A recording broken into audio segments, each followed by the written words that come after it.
Good morning guys, कैसे हैं आप सब। आई होप आप सब बढ़िया होंगे। तो आज हम लोग करेंगे शोल्डर स्ट्रेंथनिंग पे वर्क। ठीक है। तो शोल्डर स्ट्रेंथनिंग बेसिकली बहुत ज़रूरी होता है, क्योंकि जो हमारे सारे बोझ जो है वो कंधे पे ही आते हैं, तो हमें इसको स्ट्रेंथनिंग करना बहुत ज़रूरी है।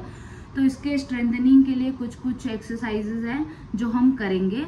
ये basically shoulder strength, shoulder mobility, ये सब के लिए बहुत अच्छा है।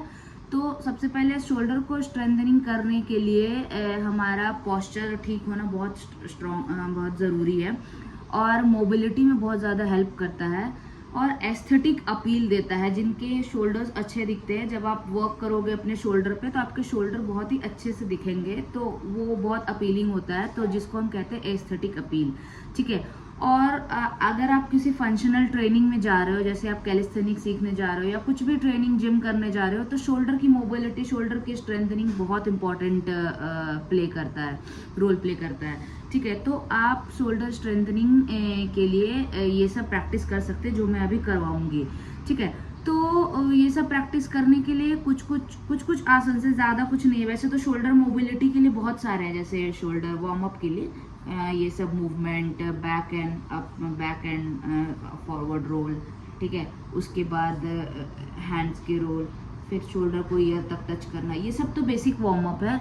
मैं आज कुछ आसन्स बताऊंगी जो प्रिपरेटरी आसन्स होते हैं शोल्डर स्ट्रेंथनिंग के लिए, तो आप इसको कर सकते हो। ठीक है। ये आपके पहले तो पोस्चर भी बहुत अच्छे करता है शोल्डर के लिए, शोल्डर का। ठीक है। तो आपके बैक में जैसे आप बैठोगे तो आपके शोल्डर अच्छे से होने चाहिए, स्ट्रेट होने चाहिए, तो वो आपको बहुत हेल्प करेगा अगर आप शोल्डर स्ट्रेंथनिंग पे ध्यान दोगे तो। ठीक है। तो हम धीरे धीरे एक एक जगह लेंगे, एक एक पार्ट लेंगे और उस पर वर्क करने की कोशिश करेंगे। ठीक है। तो आज हम शोल्डर के लिए करते हैं। ठीक है। हमें बॉडी एजिलिटी बढ़ानी है, शोल्डर पे शोल्डर स्ट्रैंड करने हैं, हैंड स्टैंड करने हैं, तो सारी चीज़ें हमारी रिस्ट और इस हैंड पे ही आते हैं, इस शोल्डर पे ही आते हैं, तो इसका स्ट्रांग होना बहुत ज़रूरी है। ठीक है। तो हम इसको स्ट्रांग करने के लिए चलिए कुछ कुछ प्रिपेयर करते हैं, और लास्ट में थोड़ी सी बेसिक सी हैंड स्टैंड की भी प्रैक्टिस कर लेंगे। ठीक है। तो मतलब पूरी हैंड स्टैंड नहीं, बेसिक में। मुझे भी हैंड स्टैंड पूरे अच्छे तरीके से अभी नहीं आते हैं, तो मैं भी धीरे धीरे सीख रही हूँ। तो हैंड स्टैंड करने के लिए थोड़े से लास्ट में बस थोड़ी सी एक्सरसाइज करेंगे, एक ही एक्सरसाइज करेंगे जो कि शोल्डर के लिए भी अच्छा है और हैंड स्टैंड के लिए भी अच्छा है। ठीक है। तो चलिए वीडियो को करते हैं स्टार्ट। ठीक है। चलिए।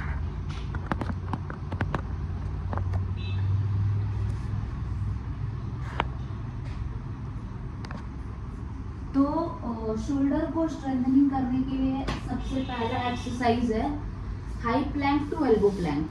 ठीक है। तो हाई प्लैंक में जाके फिर एल्बो प्लैंक में जाना, इसको 10 टाइम्स करना है, और इसको जितना आप फास्ट करोगे उतना आपकी मोबिलिटी भी अच्छी होगी शोल्डर की। ठीक है। तो पहले हम जाएंगे हाई प्लैंक में। हाई प्लैंक में पहले बॉडी पूरा स्ट्रेट रहेगा। ठीक है।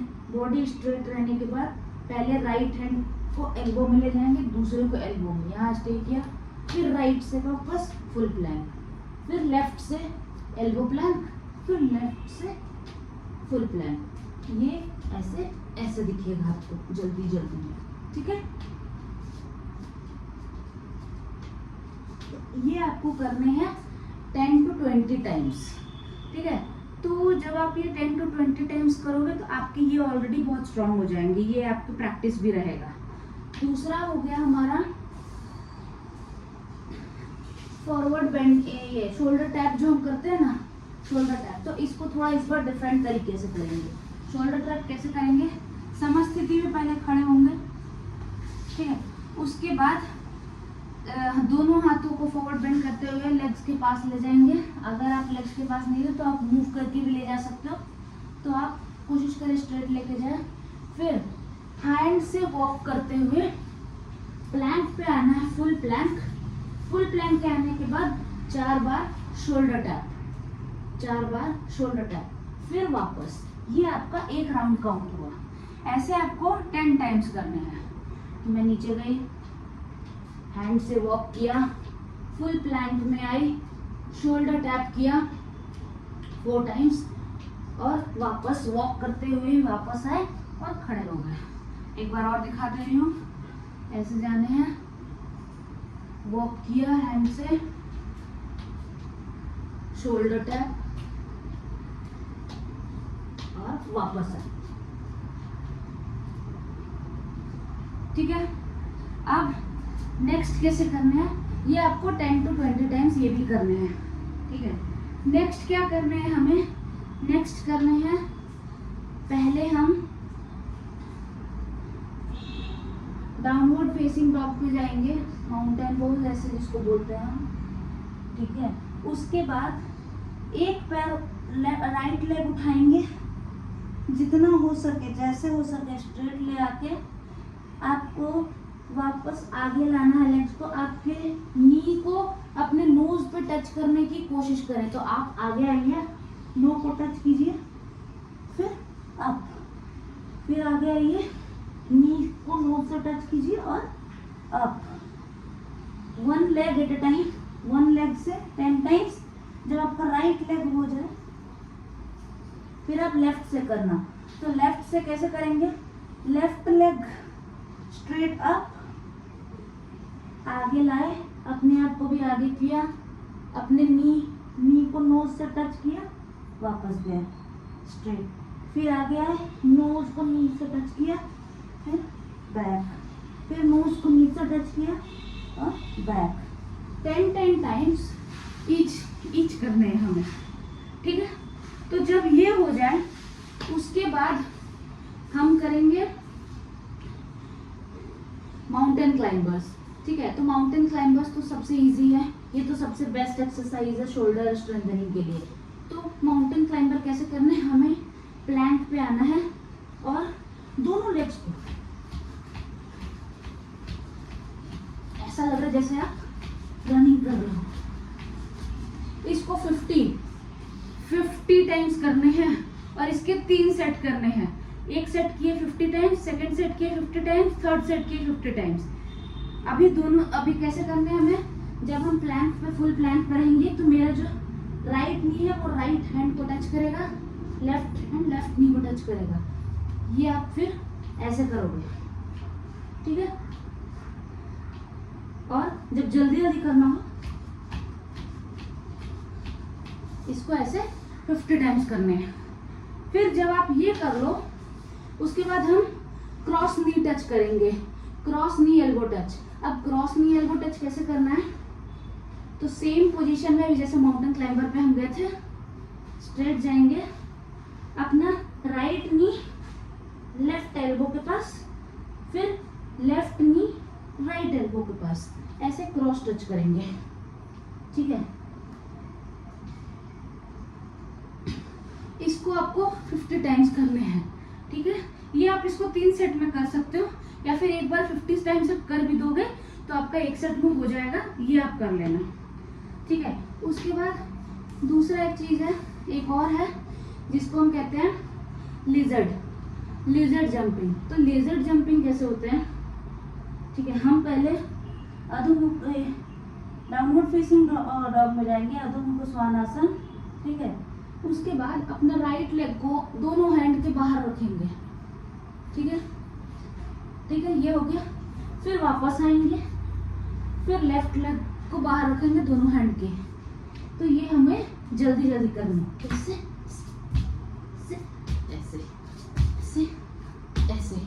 ठीक है, तो ये हमें 10 टाइम्स ईच लेग करने हैं। ठीक है, तो ये हमारे शोल्डर के कुछ स्ट्रेंथनिंग के लिए इम्पोर्टेंस है। उसके बाद आपको रिस्ट को भी रेस्ट देते रहना है, क्योंकि आपका भार भी तो रिस्ट पे भी तो आ रहा है, तो आप उसको भी रेस्ट देते रहिएगा। ठीक है, उसके बाद 2 और है शोल्डर के लिए, स्ट्रेंथ के लिए। तो आपको प्लैंक पे रहना है, प्लैंक पे आप जितनी देर होल्ड कर सके उतना होल्ड। उसके बाद जब आप प्लैंक पे आपका जब होल्ड हो जाए 15 सेकेंड 20 सेकेंड जितनी देर भी आप होल्ड कर रहे हो, उसके बाद आपको क्या करना है, आपको देखिए मेरा रिस्ट देखिए, मैं अभी प्लैंक पोजीशन पे हूँ, मैं अभी बॉडी मेरे पीछे है। मैं क्या करूँगी, मैं अपने आप को आगे ले जाऊंगी, मेरे हाथ देखिए स्ट्रेट नहीं है, टेढ़े है, यहाँ पे स्टे करूँगी 10 to 20 सेकेंड, क्योंकि आपके रिस्ट पे ज़्यादा असर करता है। तो आप इसको 20 सेकेंड्स ही करिएगा। ठीक है, तो कैसे करना है, हम पहले प्लैंक पे गए, प्लैंक पे पीछे हो गए, अब हम आगे हो जाएंगे और फॉरवर्ड देखते हुए 20 सेकेंड्स होल्ड।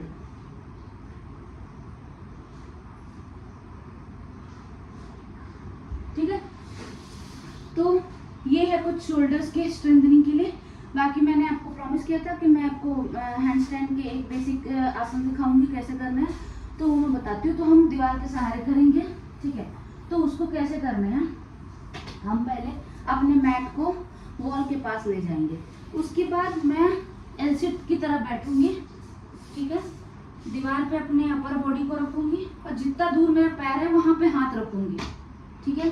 तो मेरे पैर यहाँ पे है तो मैं यहाँ पे हाथ पे रखूंगी, यहाँ हाथ रखूंगी दोनों लेग्स के बाहर। इसी पोजीशन से मैं बाहर आऊंगी और मैं दोनों लेग्स को अपने वॉल पे टच करूंगी, ठीक है।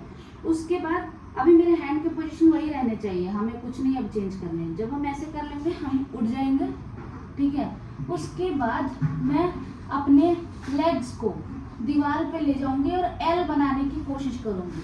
अगर आपके पैर मुड़ रहे हैं तो भी फाइन है, अगर आपको डर लग रहा है तो आप 10-20 सेकेंड ही करें, उससे ज़्यादा ना करें। बट नॉर्मली अगर आपको हैंडस्टैंड करनी है तो आपको 1 मिनट का होल्ड ये सब करने ही पड़ेंगे, तभी जाके आप 10-15 सेकेंड्स वाला या 8 सेकेंड वाला हैंडस्टैंड होल्ड कर पाओगे विदाउट वॉल सपोर्ट या वॉल सपोर्ट। तो अब मैं एक पैर को पीछे ले जा रही हूँ जितना मेरे हो सके, उसके बाद मैं दूसरे पैर को पीछे ले जाऊंगी और उसके बाद में अपने लेग्स को स्ट्रेट करके दोनों हैंड्स के बीच में देखना है, ठीक है। या फिर आप नीचे भी देख सकते हैं स्ट्रेट। यहाँ पे 1 मिनट होल्ड।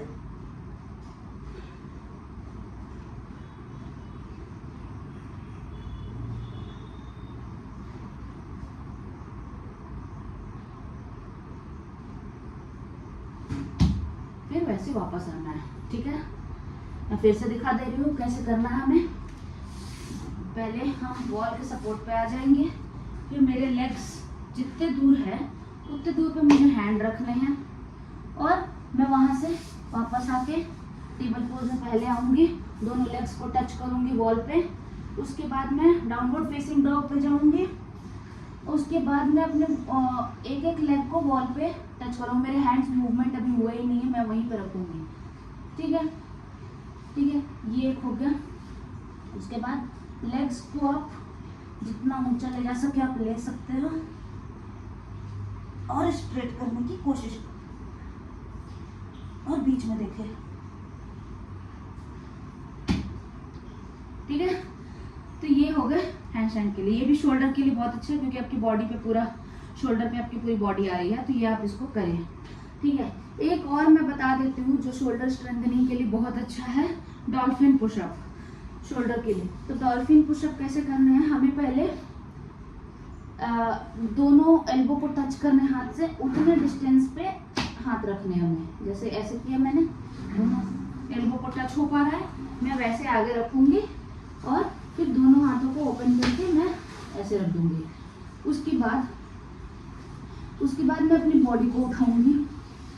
अपनी बॉडी को उठाने के बाद मैं दोनों पैरों को टच करने की कोशिश करूंगी और थोड़ा सा आगे आने की कोशिश करूंगी। जब मैं आगे आ जाऊंगी मैं इसको अपनी नोज को टच करूंगी, आगे फिर पीछे, फिर आगे फिर पीछे।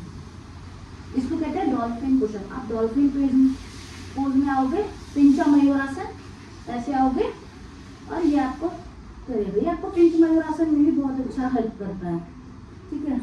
तो ये आपको करना है 10 to 20 टाइम्स। और आपको शोल्डर में रेस्ट भी देना है, तो जब आप रेस्ट पे जाओगे तो चाइल्ड पोज भी कर सकते हो, पपी पोज भी कर सकते हो। तो चाइल्ड पोज हम कैसे करते हैं, ऐसे। रैबिट पोज हो गया ऐसे। पपी पोज कैसे होगा, हम पहले टेबल पे आएंगे। टेबल पे आने के बाद अपने हैंड को, दोनों हैंड को जितना बाहर ले जा सके बाहर ले जाएंगे और अपने चेस्ट एंड चिन को टच करेंगे और मेरे हिप्स की मूवमेंट और जो है वो एक ही पोजीशन पर रहेगी। मुझे सिर्फ अपनी चेस्ट और चिन को जमीन पर टच करना है। मैं ऐसे टच करके रिलैक्स करूंगी, ठीक है। इससे आपकी शोल्डर की बहुत अच्छी स्ट्रेंथनिंग होती है और रेस्ट भी मिलता है, ठीक है। उसके बाद आप वापस आए, आपको जैसे वापस आना है, ठीक है। तो धीरे धीरे मैं हैंड स्टैंड भी इंक्लूड करूँगी, उसके बेसिक्स प्रैक्टिस कैसे करने हैं हमें, तो हम धीरे धीरे हैंड स्टैंड भी सीखेंगे, ठीक है। तो ये थे कुछ चीज़ें जो हमें शोल्डर स्ट्रेंथनिंग में हेल्पफुल है, ठीक है। तो इसको आप हमेशा करिए, आपके शोल्डर हमेशा स्ट्रॉन्ग रहेंगे, ठीक है। इसको आप प्रैक्टिस करते रहिएगा, ठीक है। बाकी अब चलिए वीडियो को करते हैं एंड नेक्स्ट हम देखते हैं दूसरे बॉडी पार्ट पे किस पे हम कोशिश करेंगे, ठीक है।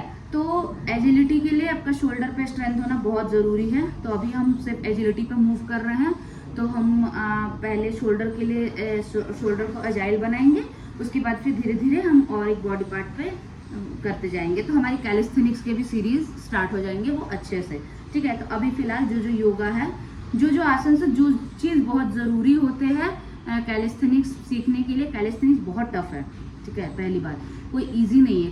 कैलिस्थेनिक्स में आपकी एजिलिटी, फ्लेक्सिबिलिटी दोनों मायने रखती है, और मूवमेंट एंड स्ट्रेंथ, ये चारों चीज़ें आपके मायने रखते हैं कैलिस्थेनिक्स सीखने में। तो अभी पहले हम बेसिक आसन, जो भी चीज़ें हैं जिस बॉडी पार्ट को हम स्ट्रेंथन कर सकते हैं वो हम करेंगे, उसके बाद फिर कैलिस्थेनिक्स के सीरीज स्टार्ट करेंगे, ठीक है। तो अभी हम वे टू द कैलिस्थेनिक्स जा रहे हैं, तो हम धीरे धीरे सब चीज़ें प्रैक्टिस करेंगे, ठीक है। तो अभी आप योगा पे ध्यान दीजिए, ठीक है। उसके बाद फिर हम धीरे धीरे हैंड स्टैंड पे भी जाएंगे, हेड स्टैंड पे भी जाएंगे धीरे धीरे, ठीक है। तो चलिए करते हैं एंड। वीडियो आपको अगर अच्छी लगी हो तो आपको पता है आपको क्या करना है, please do like, share and subscribe and comment भी करते रहिएगा। अगर आपको कुछ चीज़ें और भी चाहिए, कुछ और भी वेरिएशन चाहिए, कुछ और योगासन भी सीखने हैं या फिर कैलिस्थेनिक्स के कुछ सीखने हैं, तो आप मुझे कमेंट कर सकते हो, मैं उस पर रिप्लाई करने की कोशिश करूँगी, ठीक है। और मैं जल्दी ही रिप्लाई करने की कोशिश करूँगी, वैसे तो मैं रिप्लाई करती हूँ, ठीक है। तो चलिए फिर करते हैं, बाय बाय।